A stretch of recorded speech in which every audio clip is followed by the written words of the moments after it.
हं. नमस्कार मित्रांनो, वैद्य ॲटोमधून मी सचिन वैद्य बोलत आहे. मला तुम्हाला आज एक सिरियस प्रॉब्लेम सांगायचा आहे. एक वॅगनर आली होती आपल्याकडे.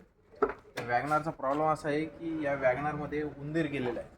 पण आता उंदीर कुठं गेलेला आहे एक्झॅक्टली माहीत नाही, कारण फक्त स्मेल येतो उंदराचा. पण आता गेला कुठं? डॅशबोर्डमध्ये गेलेला आहे. तर याला एवढी पूर्ण खोल फिटिंग आपल्याला करावं लागली उंदीर सापडण्यासाठी. तेच नाही तर इकडं पण बघा. आपण पूर्ण डॅशबोर्ड, स्टेअरिंग मोटार हे सगळं आपण ओपन करून ठेवलेलं आहे फक्त एका उंदीर पाहण्यासाठी. तर माझं म्हणणं एकच आहे कस्टमरसाठी, की आपण आपली गाडी अशा ठिकाणी पार्क करावी जिथं उंदराचा उच्छाद नाही किंवा उंदराचा जास्त वावर नाही. आणि त्यातल्या त्यात रॅट स्प्रे असतो, जो की आता मार्केटमध्ये आलेला आहे. तो जर मारला तर हे जे उंदरं आहे ते आपल्या गाडीमध्ये घुसत नाही, वायरिंगची छेडछाड करत नाही.